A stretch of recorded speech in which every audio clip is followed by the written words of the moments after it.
Hello guys, ഇന്ന് കടപ്പുറത്ത് ഞാൻ പോകാൻ നിന്നില്ല. എനിക്ക് തീരെ സുഖമില്ലാത്തതുകൊണ്ട്. പക്ഷെ വല നമ്മൾ വീട്ടിൽ കൊണ്ടുവന്നിട്ടുണ്ട്. എന്തെല്ലാം കിട്ടിയെന്ന് നോക്കാം. എന്ന പോലെയല്ല, ഈ വലയിൽ നിന്ന് മീൻ അയച്ചു കൊടുക്കൽ കുറച്ച് നല്ല പണിയാണ്. കുറച്ച് ദിവസമായി മീനൊക്കെ കുറച്ചേ കിട്ടുന്നുള്ളൂ. പക്ഷെ നമ്മുടെ വീട്ടാവശ്യത്തിന് അത് തന്നെ ധാരാളം. എന്നെക്കൊണ്ട് പറ്റുന്ന പോലെ വലയെന്ന് മീൻ അയക്കാൻ ഞാൻ ശ്രമിക്കാറുണ്ട്. പക്ഷെ എനിക്ക് ക്ഷമ തീരെയില്ല. വലയുടെ കണ്ണി എങ്ങനെയും പൊട്ടിയാൽ പിന്നെ അത് മതി. എന്നാൽ കണ്ണി പൊട്ടാതെ മീനെ എടുക്കാനോ അതെനിക്ക് പറ്റത്തുമില്ല. തീരെ ക്ഷമയില്ലാത്ത കാരണം ഞാൻ പിടിച്ചു വലിക്കും, കണ്ണി പൊട്ടും, പിന്നെ വഴക്ക് കേൾക്കും. എന്തിനാ ഏറെക്കുറെ അയച്ചു കിട്ടുന്നത് അങ്ങനെ കൊണ്ടുപോവുക തന്നെ. ഇതിൻ്റെ ഇടയ്ക്കാണെങ്കിൽ നമ്മുടെ കുഞ്ഞിപ്പെണ്ണിൻ്റെ വിചാരം ഈ മീനൊക്കെ വെള്ളത്തിലിട്ട് വെച്ചാൽ ജീവൻ വയ്ക്കുമെന്ന. ഒരു ബക്കറ്റും എടുത്തു കൊണ്ടുവന്ന് അതിലെ മീനൊക്കെ ബക്കറ്റിലാക്കേണ്ട പരിപാടിയാണ്. ഏറ്റവും വിഷമമുള്ള കാര്യമാണ് ഈ വലയിലും ഞണ്ട് കുടുങ്ങിയാലുള്ളത്. ഞണ്ട് എങ്ങനെ നമ്മൾ എടുക്കാൻ നോക്കിയാലും വലയുടെ കണ്ണി പൊട്ടും. പൊട്ടാതെ എടുക്കാനും കഴിയത്തില്ല. ഈ ഞണ്ടാണെങ്കിൽ ഒരു ഉപയോഗത്തിനും കൊള്ളാത്ത ഞണ്ടാണ്. ഇതാണ് ഓരിക്ക ഞണ്ട്. ഇത് യൂസ് ചെയ്യില്ല. എൻ്റെ കയ്യും കാലെല്ലാം പൊട്ടിച്ചു വലയിൽ കുടുങ്ങിയത് കൊണ്ട്. ഇത് യൂസ് ചെയ്യാത്തതുകൊണ്ട് ഞാൻ കളയുവാണ്.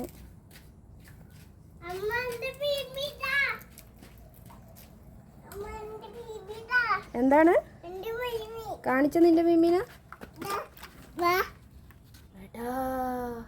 മീമിന്റെ പേരെന്താ? അതിർത്ത് വെള്ളത്തിലുണ്ടല്ലേ, കൈ കുത്തും.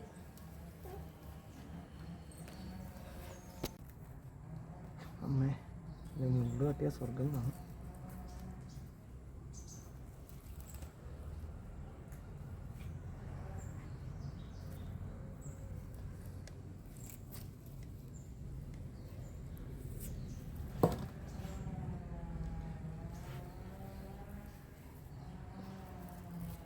ഏതാ മീന്? കോലി. കോലി.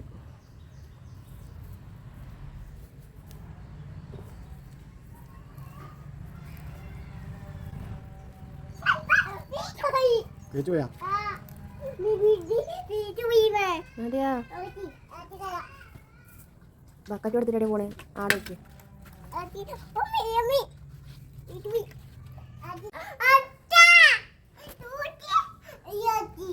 എങ്ങനെയാക്കി? ബീബി അങ്ങനെയാക്കി?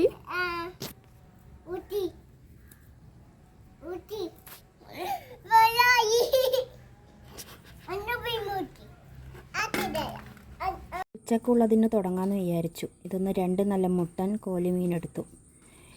എന്നിട്ട് അത് വറക്കോ കറി വെക്കോ എന്താ ചെയ്യേണ്ടതെന്നൊരു പിടിയുമില്ല. 2 മീനും എടുത്തിട്ട് ഞാൻ അടുക്കളയിലോട്ട് പോവുകയാണ്. ചെയ്യേണ്ടതെന്ന് ചോദിച്ചപ്പോൾ നല്ല മസാലയിട്ട് വറുത്ത് തരാൻ പറഞ്ഞു.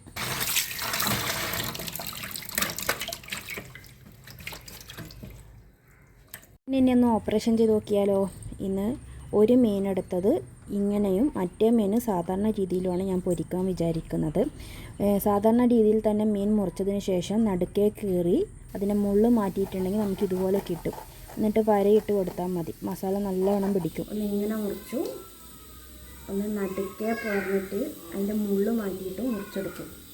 ഇതിലേതാണ് മസാല തേച്ചാൽ നല്ല ടേസ്റ്റും നല്ലൊരു ഇതുണ്ടാവും നോക്കാം. 2-3 അല്ലി വെളുത്തുള്ളി എടുത്തിട്ടുണ്ട്. ആവശ്യത്തിന് ഉപ്പ്, കുറച്ച് മഞ്ഞൾപ്പൊടി, കുറച്ച് മുളക് പൊടി, പിന്നെ ഇതിൽ ഹൈലൈറ്റായ കാര്യം കുറച്ച് ഉണക്കമുളക്, വറ്റൽ മുളകും എടുത്തിട്ടുണ്ട്. കുറച്ച് വെളിച്ചെണ്ണയും ഒഴിച്ചിട്ട് ഞാനിത് നല്ലോണം അരച്ച് പേസ്റ്റാക്കി എടുത്തിട്ടുണ്ട്. അരച്ച പേസ്റ്റ് ഇനി മീനിലോട്ട് നമുക്ക് പുരട്ടി കൊടുക്കാം. 2 വശത്തും നല്ലതായിട്ട് പുരട്ടി കൊടുത്തു. ഇത്രയും മീൻ അങ്ങനെ കിട്ടിയിട്ടുണ്ട്. അയ്യോ, ചെറിയ ഞണ്ട്, ഏട്ട. അതിന് 2 മീനെടുത്തിട്ട് ഞാൻ പൊരിക്കാൻ വെച്ചിട്ടുണ്ട്. ഒരു മീൻ ഞാൻ നോർമലി കട്ട് ചെയ്തിട്ട് ലൈനിട്ട് കൊടുത്തു. ഒരു മീൻ ഞാൻ മുറിച്ച് മാറ്റിയിട്ട് മസാല തേച്ച് വെച്ചു. ഇതിലേതാണ് ബെറ്റർ നോക്കാമല്ലോ.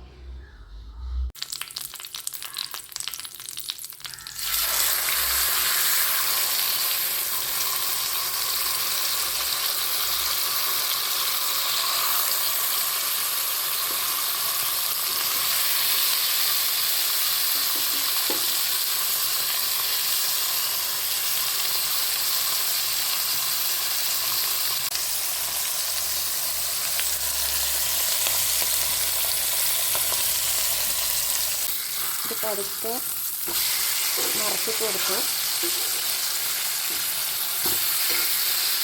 എന്തിനാന്ന് വെച്ചാൽ നമ്മുടെ ബാക്കി മസാല ഉണ്ടല്ലോ അത് ഇതിൻ്റെ മേലെ അപ്ലൈ ചെയ്ത് കൊടുക്കേണ്ടത്. കുളിച്ചോ?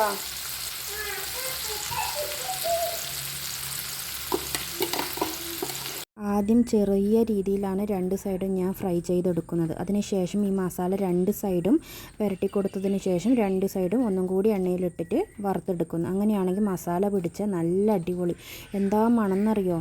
നല്ല മണമാണ്.